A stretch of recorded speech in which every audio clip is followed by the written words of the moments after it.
नमस्कार, बहुत बहुत स्वागत है आप सभी का। आप देख रहे हैं हकीकत क्या है। मैं हूं सौरभ शर्मा। पाकिस्तान में एक अलग तरीके का युद्ध शुरू होने वाला है। पाकिस्तान के मौलानाओं ने मुल्ला मुनीर के खिलाफ जंग का ऐलान कर दिया है।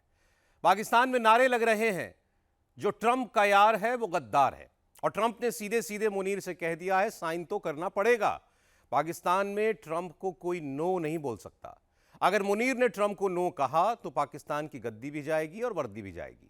इजराइल के लिए पाकिस्तान में किसकी बलि दी जाएगी, अब इसकी तलाश हो रही है। आसिम मुनीर ने शहबाज शरीफ को मरवाने का पूरा प्लान बना लिया है, लेकिन इस बार शरीफ खानदान ने भी पूरी तैयारी कर रखी है। पाकिस्तान के अंदर ही अंदर इंटरनल वॉर शुरू हो चुकी है। इस युद्ध में पाकिस्तानी आर्मी, पाकिस्तानी सरकार और पाकिस्तानी आतंकवादी सब एक दूसरे का खून बहाने को तैयार हैं। मुनीर हां बोलेगा तो हाफिज से युद्ध होगा। इस पे साइन करते हैं, तुम भी इस्राइल के यहूदियों को कबूल कर लो। हालांकि ऐसा नहीं हो सकता। जो ऐसा करेगा वो हुक्मरान हो, वो बादशाह हो, वो जो भी हो, जो भी इस्राइल को कबूल करेगा वो हलाक हो जाएगा, तबाह हो जाएगा, बर्बाद हो जाएगा। इंशाअल्लाह ये उम्मत मुसलमा, हमारा ईमान है, ये किसी तौर पर भी बदमाश दहशतगर्द दुनिया के सबसे बड़े गुंडे इस्राइल को कभी तस्लीम नहीं करेंगे। मुनीर ना बोलेगा तो अमेरिका बहुत मारेगा। अब ये ज्यादा जरूरी हो गया है, लाजिम हो गया है कि पाकिस्तान ट्रंप ने जो कहा है ना कि अब्राहम अकॉर्ड को ज्वाइन कर, उसका फौरी तौर पे जवाब दे। यानी ख्वाजा आसिफ के पुराने क्लिप चलाने से बात नहीं बनेगी, खुद जवाब दे। ISPR के ना एब्सोल्युटली नॉट। शहबाज शरीफ से कराओ ना ट्वीट, वो कहे एब्सोल्युटली नॉट। ये वो कह रहा है, करो फिर, हिम्मत है तो इनकार करो ट्रंप को। मुनीर बना डबल एजेंट, घर में ही बदला सेंटीमेंट। सारे अरब मुल्क इस्लाम को, इस्राइल को तस्लीम करने, पाकिस्तान कभी ना करे। इसलिए कि पाकिस्तान इस्राइल के तोड़ के तौर पर वजूद में आया है। अल्लाह ने इसे इस्राइल के वजूद में आने से 1 साल कबल वजूद बख्शा है।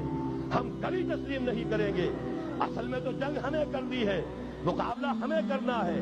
वहां तक तो हमारी फौजें जाएंगी, हजरत मसीह के साथ होकर लड़ेंगी, हजरत मेहदी की मदद करेंगी। ये सारा का सारा रोल तो अल्लाह ने हमारे लिए रखा है। लिहाजा किसी सूरत अरब कर ले, मजबूर हो चुके हैं, बेबस हो चुके हैं। उनका मामला जो भी है वो जाने, लेकिन चाहे वो तस्लीम कर ले, इस्राइल को किसी सूरत में पाकिस्तान तस्लीम न करे। पाकिस्तान से युद्ध शुरू होने वाला है। अमेरिकी सदर डोनाल्ड ट्रंप ने ईरान तनाज़े में सालिसों को धमकियां देना शुरू कर दी हैं।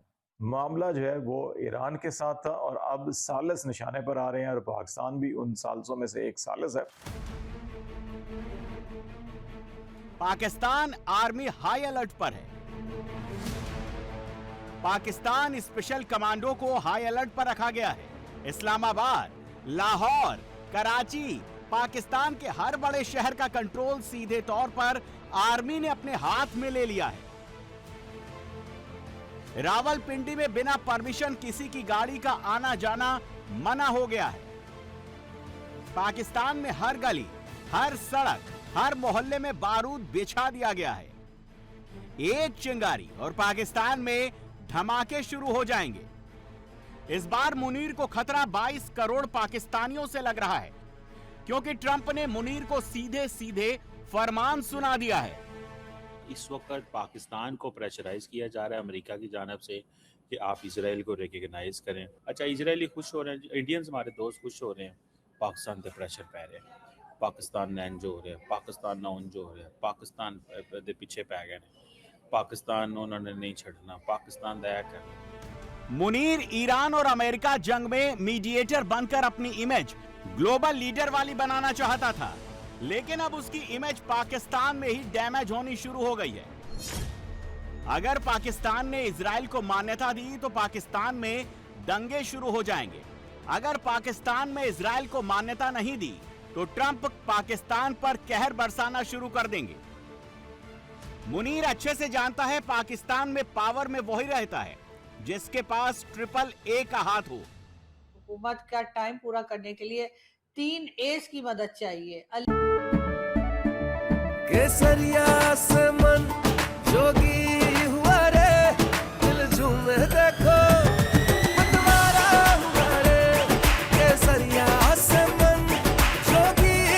हर पल मनाओ केसरी त्योहार।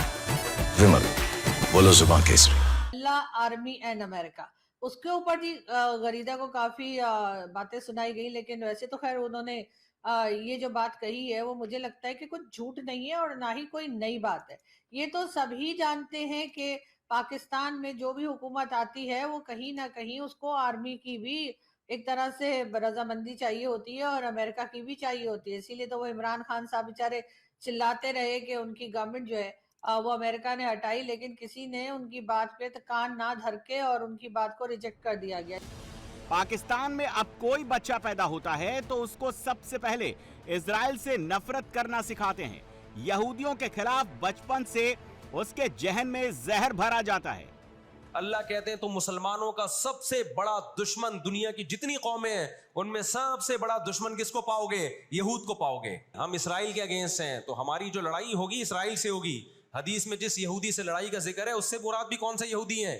ये फितना परस और शर पसंद यहूदी हैं जो इसराइल पे गासिबाना कब्जा, फलस्तीन पे जिन्होंने गासिबाना कब्जा किया हुआ है। समझते हो कि नहीं समझते? तो आप सल्लल्लाहु अलैहि वसल्लम ने फरमाया कि तुकातिलून अल यहूद, तुम्हारी जंग किससे होगी? यहूद से होगी। दज्जाल किसका सपोर्टर होगा? बोलते क्यों नहीं? अभी तो दज्जाल आया नहीं है। पाकिस्तान में इजराइल का साथ देने का मतलब होता है पाकिस्तानी सेना से दुश्मनी, पाकिस्तानी मौलानाओं से दुश्मनी, पाकिस्तानी आतंकवादियों से दुश्मनी। इसीलिए आज तक किसी पाकिस्तानी पीएम की इजराइल से संबंध अच्छा करने की हिम्मत नहीं हुई। लेकिन पाकिस्तान को यह भी पता है कि पाकिस्तान में शहबाज से ज्यादा ट्रंप का हुक्म माना जाता है। अगर ट्रंप ने कुछ कह दिया तो मुनीर के लिए वो पत्थर की लकीर है। जब से ट्रंप ने कहा पाकिस्तान इजराइल को मान्यता दे, तब से पाकिस्तान में एक बात साफ हो गई, मुनीर इजराइल को मान्यता जरूर देगा, लेकिन कैसे देगा? पाकिस्तान में बस इसी को डिकोड किया जा रहा है। लेकिन इस बीच ट्रंप ने कुछ ऐसा कह दिया जिससे पाकिस्तान को और बड़ा सदमा लग गया। And we'd like to have the countries we were talking about, with Saudi Arabia, UAE, Qatar, and the others, we'd like to have them immediately join and Steve Witkoff is working on that with Jared and some others, but would like to have them join the Abraham Accords. And I'm not sure we should make the deal if they don't sign. You want to know the truth? If they don't sign to join the Abraham Accords, I don't know that we have countries in there already. UAE, great countries, bold countries, and it's turned out to be so good, so effective, and so we're requesting strongly that they join. It'll be great. It'll be great for Saudi Arabia. It'll be great for Qatar and Kuwait, the whole group. Trump के बयान में एक बात गौर करने वाली है। Trump ने Saudi अरब का नाम लिया, कतर का नाम लिया, कुवैत का नाम लिया, लेकिन पाकिस्तान का नाम नहीं लिया। 25 मई को ट्रंप पाकिस्तान को अब्राहम अकॉर्ड साइन करने को कहा और 28 मई को पाकिस्तान का नाम दोबारा नहीं लिया। तो क्या मुनीर ने इजराइल को मान्यता देने के लिए हां बोल दिया है?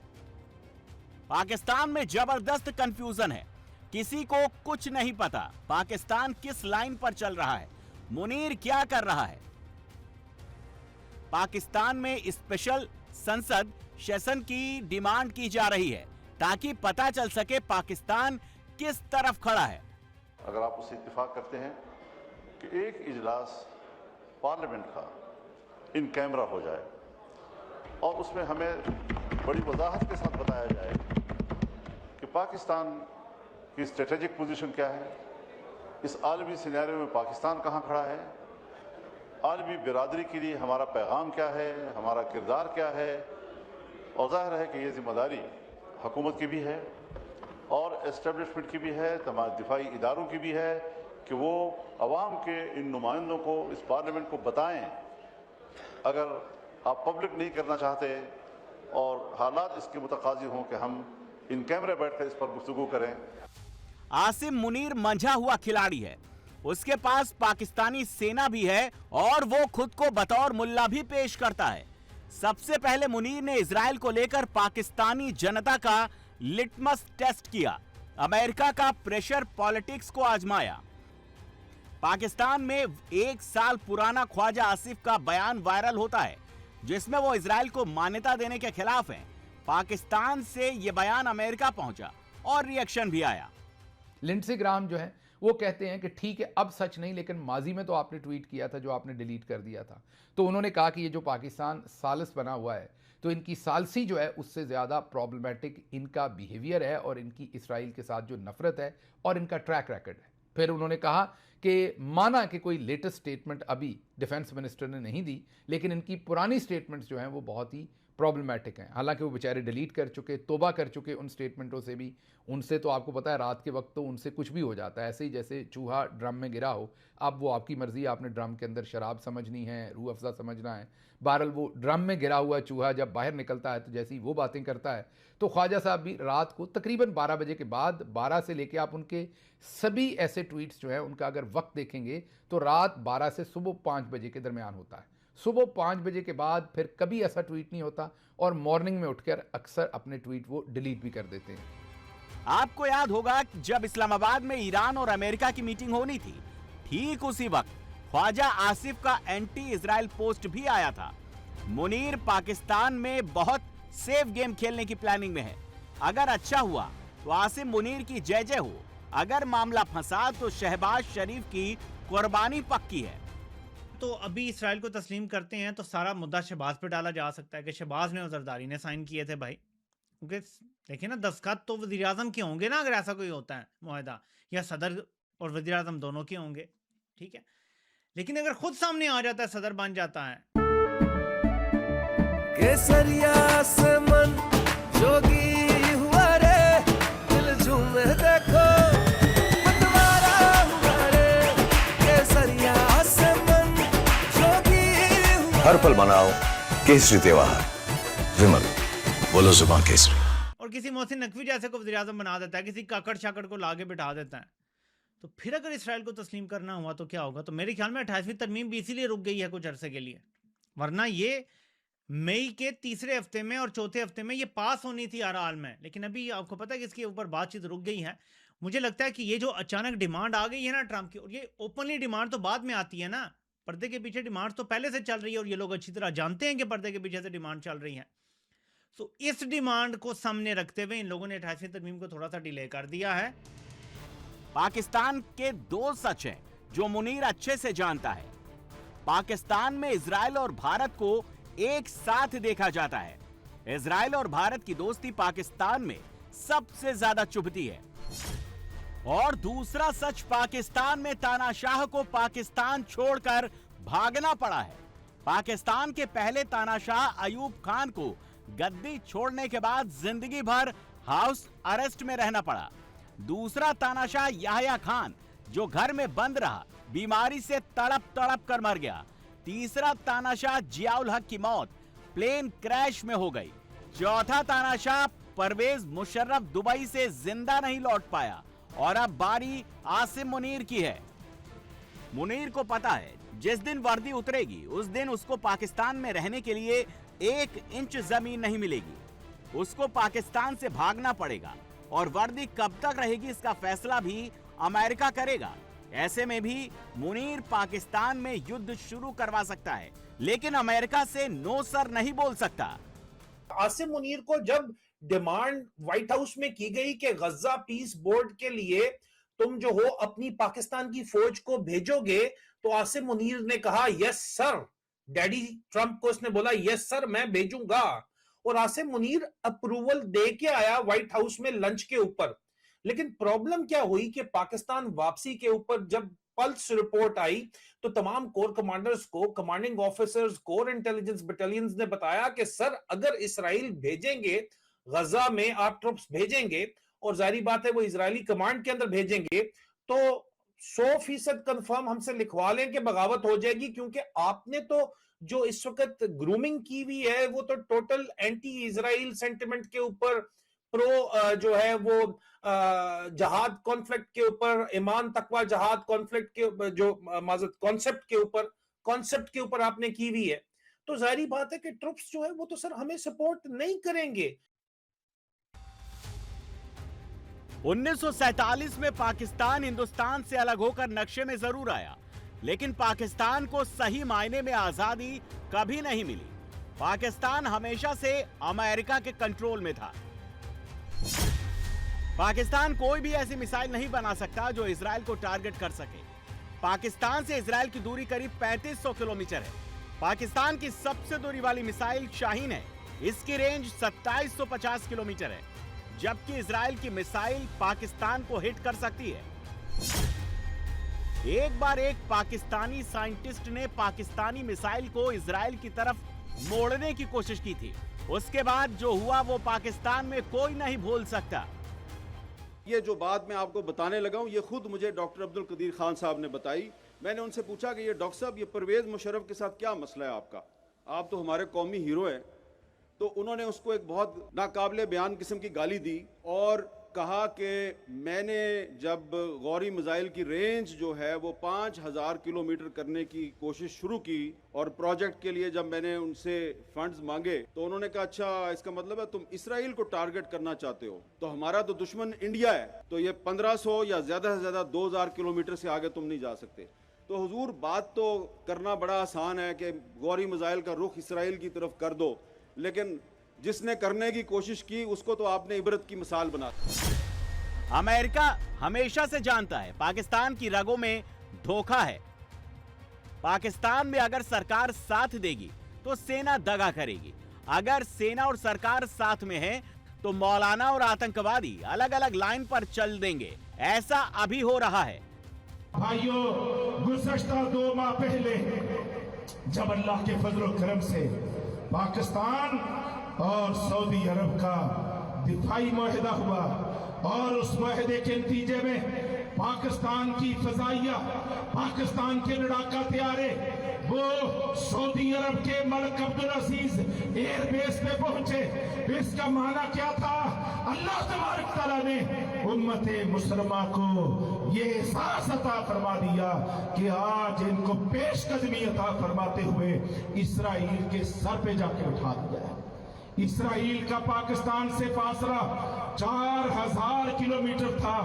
आज पाकिस्तान की अपनी तमाम तर कुव्वत, टेक्नोलॉजी और दुश्मन को तबाह और बर्बाद कर देने वाले वसाइल के साथ इसराइल से 400 किलोमीटर के फासले पे मौजूद है। गोया के अल्लाह तबारक व तआला ने 3600 किलोमीटर पाकिस्तान को पेशकदमी अता फरमा दी। ये जो शख्स इजराइल पर हमले की थ्योरी समझा रहा है, ये ग्लोबल आतंकी हाफिज सईद का राइट हैंड सैफुल्लाह कसूरी है। पहलगाम में आतंकी हमले में भी इसका हाथ है और अब ये बता रहा है कि सऊदी से इजराइल में कैसे हमला करना है। लेकिन सैफुल्लाह कसूरी कितना डरता है, अब जरा वो भी देख लीजिए।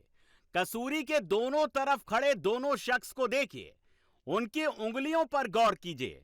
पाकिस्तान में ऐसा पहली बार हो रहा है जब कोई आतंकवादी पाकिस्तान में डर डर के सार्वजनिक मंच पर आ रहा होगा। इन दोनों लोगों की उंगलियां ट्रिगर पर हैं। पाकिस्तान में ये अननोन गनमैन का डर है। सोचिए, अगर ऐसे में पाकिस्तानी आर्मी इजराइल के साथ खड़ी हो जाती है तो फिर पाकिस्तान की टेरर पॉलिसी का क्या होगा? पाकिस्तान में इजराइल से नफरत करने वाला चूरन खूब चलता है। इजराइल से समझौता होगा तो पाकिस्तान केसरिया से मन जोगी हुआ रे, दिल झूमे देखो मतवारा हुआ रे। केसरिया से मन जोगी हुआ। हर पल मनाओ केसरी त्योहार। विमल, बोलो जुबान केसरी। में कई मौलाना मौलवियों की दुकानें बंद हो जाएंगी।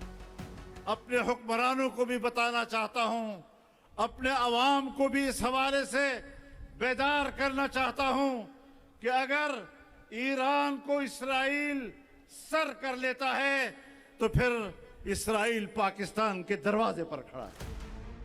आसिम मुनीर मौलानाओं से तो लड़ सकता है, पाकिस्तान में ट्रंप के लिए खून बहा सकता है, लेकिन ट्रंप को नाराज करने की हिम्मत पाकिस्तान में किसी के पास नहीं है।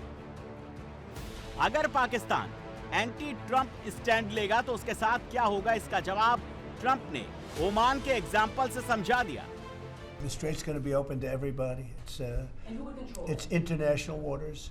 Nobody's going to control it. We're going to watch over it. We'll watch over it, but nobody's going to control it. That's part of the negotiation that we have. They would like to control it. Nobody's going to control it. It's international waters, and Oman will behave just like everybody else, so we'll have to blow them up. Pakistan ने एक बार America को no बोलने की कोशिश की थी, उसके बाद अमेरिका ने एक लाइन कही थी और मुशर्रफ नो से यस पर आ गए थे। अमेरिका ने पाकिस्तान को 9/11 आतंकवादी हमलों के तुरंत बाद वापस स्टोन एज में भेजने की धमकी दी थी, जिसके बाद आज तक कोई भी पाकिस्तानी जनरल अमेरिका को नो नहीं बोल पाया। इस बार इमरान खान ने अमेरिका को एब्सोल्युटली नो बोला था और आज तक वो पाकिस्तानी जेल में बंद है। ट्रंप के इजराइल को मान्यता देने वाले बयान पर पाकिस्तानी आर्मी ने अब तक इनकार नहीं किया है। पाकिस्तानी सरकार ने कोई बयान नहीं दिया है। पाकिस्तानी संसद में इसकी आलोचना नहीं हुई है। अगर सदर ट्रंप ने वाकई फील्ड मार्शल को कह दिया कि साइन करो तो उन्होंने करने, और पाकिस्तान में उल्मा समेत सभी जो हैं वो लाइन और कतार में लग के इस नए सिग्नेचर्स के जो आपको मैं बता रहा हूं कि जो उसके फजाइल होंगे वो बयान करेंगे। फिलहाल क्योंकि वो नौबत नहीं आई इसलिए ख्वाजा साहब को हश हश करवाया गया है और उन्होंने अपना ये बयान वापस लिया। लेकिन ये हो सकता है आप देखेंगे कि अगर सदर ट्रंप ने ना कहा और पाकिस्तान ने साइन ना करने हुए तो फिर 1-2 दिनों के अंदर आप ये भी देख सकते हैं कि बहुत ही भड़कों वाले बड़ी बड़ी भड़के मारते हुए नए बयान इसहाक डार या ख्वाजा आसिफ दे सकते हैं कि हम किसी सूरत इस मुआहदे पर दस्तखत नहीं करेंगे। लेकिन ये देख सदर ट्रंप की तरफ रहे हैं। उन्होंने अगर इन्हें कहा कि दस्तखत करो तो ये फजाइल बयान करेंगे। अगर उन्होंने कहा कि ठीक है आप लोग बेशक ना करें, या आपको पता है कि सुबह को और बात करते हैं शाम को और बात करते हैं सदर ट्रंप, अगर वो इस बात को किसी और तरफ ले गए, भूल गए या नया कोई मामला शुरू हो गया तो फिर ये पाकिस्तानियों को बताएंगे कि हमारी लाश के ऊपर से गुजर के जो है वो मुआहदा हो सकता था, हम अड़ गए, हमने पूरी दिलेरी के साथ पूरी गैरत के साथ जवाब दे दिया कि इस मुआहदे पर हमने दस्तखत नहीं कर रहे। ऐसा भी नहीं है आज तक किसी इस्लामिक देश ने इजराइल को मान्यता ना दी हो, बल्कि इजराइल के दुनिया के नक्शे में आते ही इस्लामिक देशों ने मुहर लगा दी थी। 1949 में इजराइल को मान्यता देने वाला तुर्की पहला मुस्लिम देश बना, लेकिन पिछले 10 साल से दोनों देशों के संबंध खराब हैं। 1950 में ईरान ने इजराइल को मान्यता दी, लेकिन इस्लामिक क्रांति के बाद पॉलिसी बदल दी। मिस्र ने 1979 में इजराइल को मान्यता दी। अब्राहम समझौते के तहत देश यूएई, बहरीन, सूडान और मोरक्को ने इजराइल को मान्यता दी।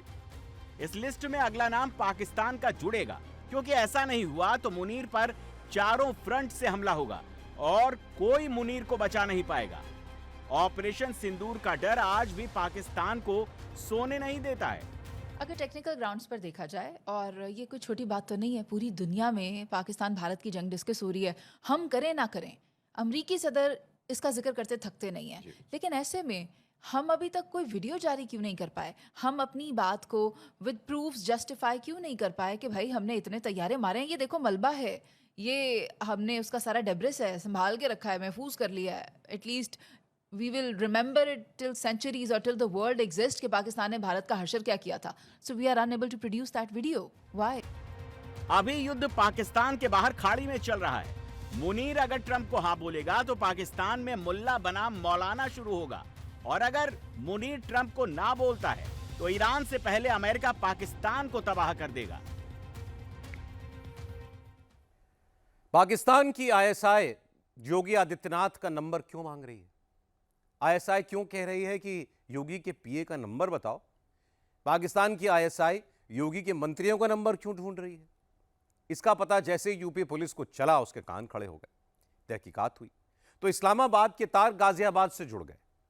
पाकिस्तानी गैंग ने यूपी के कुछ लड़कों को सुपारी दी, व्हाट्सएप से संपर्क किया, पिस्तौल देने की बात कही। लेकिन कैसे योगी की फोर्स ने पाकिस्तानी स्लीपर सेल का खात्मा किया, कैसे इस साजिश को नाकाम किया, यह आप देखिए इस रिपोर्ट में। यूपी में बड़ी साजिश का खुलासा हुआ है। योगी का नंबर पाकिस्तानी जासूस क्यों ढूंढ रहे हैं? आपको पता चला कि जो यूपी के मुख्यमंत्री हैं उनके पीए का उन्होंने इंटरनेट से नंबर सर्च करा, कई कैबिनेट मंत्रियों का नंबर सर्च करा, कई जनप्रतिनिधियों का नंबर सर्च करा, वो पाकिस्तान में जो बैठे हैंडलर है उनके संपर्क में जुड़ा हुआ था। नहीं, हमको कुछ भी नहीं पता इसके बारे में, कुछ भी नहीं पता। यूपी में गैंग्स ऑफ आईएसआई क्या साजिश रच रहा है? मार्च 2026 में किसी बड़ी घटना को अंजाम देने के उद्देश्य से महकाग व गगनदीप ने नोएडा में मीटिंग की थी। मीटिंग में अभियुक्तों के बीच पैसे व हथियार आदि लेने की बात भी हुई थी। पाकिस्तानी डॉन के निशाने पर यूपी में किस पार्टी का दफ्तर था? अभियुक्त सोशल मीडिया एवं वीडियो कॉलिंग के माध्यम से पाकिस्तानी हैंडलर्स के संपर्क में थे तथा उन्हें संवेदनशील स्थलों, अस्पतालों एवं अन्य महत्वपूर्ण लक्ष्यों की रेकी करने, अधिक युवाओं को अपने साथ जोड़ने तथा आतंकी गतिविधियों को अंजाम देने हेतु प्रेरित किया जा रहा है। ये पाकिस्तानी जासूस जैद खान है, ये पाकिस्तानी जासूस महकाब है, ये पाकिस्तानी जासूस शाहरुख है, ये पाकिस्तानी जासूस मुशर्रफ है, ये पाकिस्तानी जासूस गगनदीप है और इन सब का कनेक्शन यूपी से है। पाकिस्तान के गैंग्स ऑफ आईएसआई की नजर इस वक्त यूपी पर है। पाकिस्तानी खुफिया एजेंसी आईएसआई के टारगेट पर इस वक्त यूपी के सीएम योगी आदित्यनाथ हैं। तेलंगाना में जो खुलासा हुआ, सहारनपुर से जो पाकिस्तानी जासूस पकड़े गए, उसके बाद पूरे यूपी में अलर्ट है। यूपी में साजिश रचने के लिए ऑर्डर सीधे पाकिस्तान से आ रहे हैं। यह पाकिस्तानी जासूस जैद खान है। हिंदुस्तान में रहकर पाकिस्तानी खुफिया एजेंसी आईएसआई के लिए जासूसी कर रहा था। यूपी में गैंग्स ऑफ आईएसआई का सबसे बड़ा चेहरा बन रहा था। जैद खान यूपी के मुख्यमंत्री का नंबर पाकिस्तानी खुफिया एजेंसी आईएसआई को दे रहा था। यूपी के कैबिनेट मंत्रियों के फोन नंबर आईएसआई हैंडलर्स को मुहैया करा रहा था। लेकिन अब जैद खान पर तेलंगाना पुलिस का शिकंजा कस गया है और यह सलाखों के पीछे पहुंच गया है। रील बनाने का शौक, हथियारों का जुनून और सोशल मीडिया पर ज्यादा व्यूज पाने की चाह रखने वाला जैद खान कैसे पाकिस्तानी डॉन के स्पाई वर्ल्ड से जुड़ गया, कैसे आईएसआई के लिए जासूसी करने लगा, यह भी बताएंगे। लेकिन उससे पहले जानिए कि जैद खान है कौन। गाजियाबाद की लोनी कॉलोनी का रहने वाला जैद खान 4वीं कक्षा तक ही पढ़ा है। जैद नकली बंदूक से रील बनाता था। ज्यादा व्यूज पाने के लिए हथियार वाली रील सोशल मीडिया पर डालता था। इसी दौरान गूगल पर असली हथियारों को सर्च करने लगा और इस सर्च के दौरान उसका संपर्क आबिद और राणा हुसैन से हुआ। आबिद और राणा हुसैन आईएसआई के हैंडलर है। आबिद और राणा ने जैद को कई टास्क दिए। गाजियाबाद में पाकिस्तानी डॉन आदिब के पोस्टर लगाने का टास्क दिया। पोस्टर लगाने के बदले उसे पिस्टल देने का लालच भी दिया। सबसे चौंकाने वाला खुलासा 20 अप्रैल को हुआ जब जैद खान को यूपी के मुख्यमंत्री के पीए का नंबर निकालने का टास्क मिला। गाजियाबाद के रहने वाले जैद खान की गिरफ्तारी भले ही हैदराबाद पुलिस ने हैदराबाद में की है, लेकिन उत्तर प्रदेश पुलिस के लिए ये गिरफ्तारी बहुत ज्यादा महत्वपूर्ण हो जाती है, क्योंकि जैद खान वो आदमी है जिसके जरिए सीमा पार बैठे हुए आईएसआई के हैंडलर्स पूरी तरीके से ऑपरेट कर रहे थे, जानकारियां ले रहे थे। और सबसे ज़्यादा संवेदनशील और सेंसिटिव जानकारी ये है कि जैद खान ने उन्हें उत्तर प्रदेश सरकार के कई सारे मंत्रियों के फ़ोन नंबर्स दिए थे और आईएसआई हैंडलर्स ने जो सबसे ज़्यादा इंटरेस्ट दिखाया था वो दिखाया था मुख्यमंत्री योगी आदित्यनाथ के ऑफिस के नंबर्स को लेकर के। यही वजह है कि जैद खान के सभी वेयर अबाउट्स को, उसके सभी परिचितों को, उसके सभी कॉन्टैक्ट्स को और जैद खान किन किन लोगों के संपर्क में सीधे था या प्रत्यक्ष रूप में था, इस बात की जानकारी यूपी एटीएस और यूपी एसटीएफ खंगाल रही है। यही वजह है कि यूपी एटीएस और यूपी एसटीएफ की एक संयुक्त टीम हैदराबाद जाएगी और इस पूरे मामले की जानकारी हैदराबाद पुलिस से हासिल करेगी, ताकि ये पता लगाया जा सके कि जैद खान के पीछे असल में कौन था और वो किसके इशारों पर इस तरीके की संवेदनशील जानकारियां सीमा पर पहुंचा रहा था। यूपी के मुताबिक जैद ने इंटरनेट पर सर्च कर यूपी के कैबिनेट मंत्रियों और जनप्रतिनिधियों के नंबर जुटाए और उन्हें पाकिस्तानी हैंडलर्स को भेज दिया। 2021 में जैद खान सबसे पहले वो कोलकाता गया, जहां पर वो एक कपड़ा व्यापारी के यहां काम करता था और इसके बाद गाजियाबाद लौटकर बैग बनाने का काम करने लगा। और फिर इसी साल जैद हैदराबाद गया, जहां पर एक रेस्तरां में वेटर की नौकरी करने लगा और इस दौरान पाकिस्तानी स्पाई वर्ल्ड के व्हाट्सएप चैनलों और कट्टरपंथी सोशल मीडिया ग्रुप से जुड़ा। पुलिस का दावा है कि वो लगातार इस ग्रुप्स पर हथियार मांग रहा था और इस्लाम के लिए लड़ने की बातें कर रहा था। फेसबुक, इंस्टाग्राम और स्नैपचैट पर ज्यादा व्यूज पाने के लिए जैद खिलौना बंदूकों के साथ रील बनाता और इसी साल जनवरी और फरवरी में उसने गूगल पर असली बंदूकों के बारे में सर्च करना शुरू किया। इसके बाद मध्य प्रदेश के एक अवैध हथियार सप्लायर से उसने संपर्क किया और फरवरी में उसे देसी पिस्तौल की तस्वीरें भेजी। 4 अप्रैल को आबिद के कहने पर जैद ने प्रयागराज के छोटा योगी नामक व्यक्ति की लोकेशन उसके साथ साझा की। इसके बाद 10 तारीख को आबिद ने उसे गाजियाबाद में पाकिस्तानी डॉन आबिद के नाम के 1000 पोस्टर चिपकाने का आदेश दिया। इसके बदले में उसे एक पिस्तौल देने का वादा किया गया, जिसका वीडियो उसे सबूत के तौर पर भेजना था।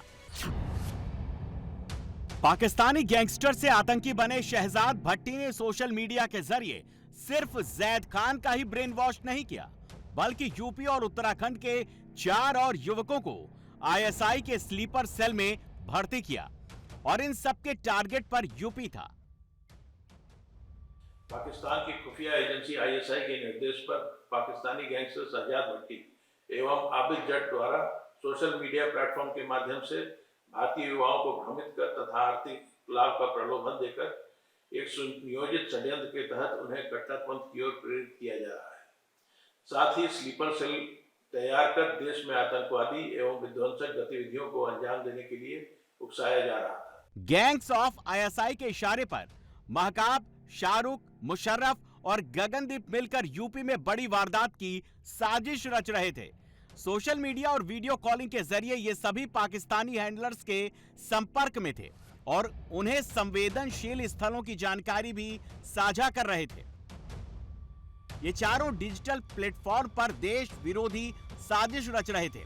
इन चारों जासूसों के जरिए पाकिस्तानी आईएसआई यूपी में बड़ी साजिश की योजना बना रही थी।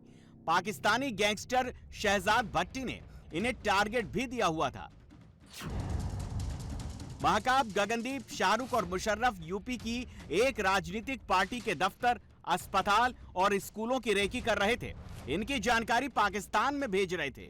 उन्हें मई महीने में इसे बम से उड़ाने का टारगेट मिला था। काम होने के बाद अगला टारगेट देने की बात कही गई थी। इस काम के लिए महकाब और गगनदीप ने अपने साथ शाहरुख और मुशर्रफ को जोड़ा था। चारों ने सोशल मीडिया प्लेटफॉर्म पर एक अस्पताल की रेकी करने, हथियार खरीदने की बात भी कर रहे थे। 2026 में किसी बड़ी वारदात को अंजाम देने के लिए महकाब और गगनदीप ने नोएडा में मीटिंग की थी, जिसमें उनके बीच पैसे और हथियारों के बारे में बातचीत हुई थी। यूपीएसटीएफ और यूपीएटीएस ने 4 ऐसे संदिग्धों को उत्तर प्रदेश और उत्तराखंड से गिरफ्तार किया है, जो दरअसल सीमा पार बैठे हुए पाकिस्तानी गैंगस्टर्स के जरिए ऑपरेट हो रहे थे, उनसे पैसे ले रहे थे और उन तक यहाँ की संवेदनशील जानकारियाँ पाकिस्तान पहुँचा रहे थे। सबसे ज़्यादा हैरानी की बात यह है कि पाकिस्तान में बैठे हुए गैंगस्टर्स इन सबको बाकायदा तैयार कर रहे थे एक नेता की हत्या करने के लिए, एक ऐसे शख्स की हत्या करने के लिए जिसके कई सारे स्कूल हों, या फिर ऐसी भीड़भाड़ वाली जगहों पर ये विस्फोट करना चाहते थे जिसका इम्पैक्ट उत्तर प्रदेश में और देश में काफ़ी ज़्यादा हो। लेकिन इससे पहले कि ये सारे अपने मंसूबों में कामयाब होते, यूपीएटीएस और यूपीएसटीएफ ने इन चारों की गिरफ्तारी कर ली है। आईएसआई हैंडलर आबिद ने वीडियो कॉल के जरिए चारों को कई जगहों पर आतंकी गतिविधियों को अंजाम देकर दहशत फैलाने और अधिक से अधिक युवकों को अपने साथ जोड़ने को कहा था। अभियुक्त सोशल मीडिया एवं वीडियो कॉलिंग के माध्यम से पाकिस्तानी हैंडलर्स के संपर्क में थे तथा उन्हें संवेदनशील स्थलों, अस्पतालों एवं अन्य महत्वपूर्ण लक्ष्यों की रेकी करने, अधिक युवाओं को अपने साथ जोड़ने तथा आतंकी गतिविधियों को अंजाम देने हेतु प्रेरित किया जा रहा था। मार्च 2026 में किसी बड़ी घटना को अंजाम देने के उद्देश्य से महकाब व गगनदीप ने नोएडा में मीटिंग की थी। मीटिंग में अभियुक्तों के बीच पैसे व हथियार आदि लेने की बात भी हुई थी। लेकिन ये किसी बड़ी वारदात को अंजाम देते उससे पहले ही यूपी एसटीएफ और यूपी पुलिस ने ज्वाइंट ऑपरेशन करके पाकिस्तानी गैंगस्टर शहजाद भट्टी के 4 जासूसों को गिरफ्तार कर लिया। यूपी से पाकिस्तान स्लीपर सेल का खात्मा कर दिया गया है। 4 आरोपियों को सहारनपुर से गिरफ्तार कर एसटीएफ कोर्ट लखनऊ में पेश किया गया। कोर्ट ने 4 को 14 दिन की जुडिशियल कस्टडी में जेल भेज दिया। एटीएस का दावा तो यहां तक है कि अगर इन 4 की गिरफ्तारी के बाद पाकिस्तान का जो sleeper cell module Uttar Pradesh और देश में काम कर रहा है वो काफी हद तक बर्स्ट हो चुका है। यही वजह है कि आने वाले दिनों में नई और महत्वपूर्ण गिरफ्तारियां जब होंगी, इस मामले में नए और चौंकाने वाले खुलासे सामने आ सकते हैं। सहारनपुर पाकिस्तानी गैंगस्टर शहजाद भट्टी के सहारनपुर से 4 स्लीपर सेल की गिरफ्तारी ने सभी को चौंका दिया। पकड़े गए स्लीपर सेल वेल्डिंग और ड्राइवरी करते करते करीब 6 महीने पहले पाकिस्तानी गैंगस्टर के संपर्क में इंस्टाग्राम के माध्यम से आए थे। इसके बाद उन्होंने अपनी गतिविधियां यूपी, दिल्ली, हरियाणा, पंजाब और उत्तराखंड में बढ़ा दी थी। ग्रामीण भी इनकी गिरफ्तारी से हैरान है। शाहरुख तो हमारा पड़ोसी है जी, बच्चा हमारे ही है। अच्छा, तो निर्दोष है और बाहर का क्या पता कौन क्या कर रहा, लेकिन आरोप बहुत लगे हैं। और अब तो बहुत खतरनाक लगा रहा, तो उसके बारे में किसी को कोई इल्म नहीं है इस चीज का। अब वो ऐसा था, उससे मिले हैं तो कैसा लड़का था? तो बच्चा हमारा ही नहीं था, लड़का ठीक था, मजदूरी करना खाना था उन्हें। सहारनपुर के ढिक्का कला गांव निवासी महकाब और शाहरुख के परिवार की आर्थिक स्थिति कमजोर है। महकाब वेल्डिंग का काम करता है, अक्सर हरियाणा और पंजाब में जाता रहता था, इसीलिए महकाब को वहां की अच्छी जानकारी थी।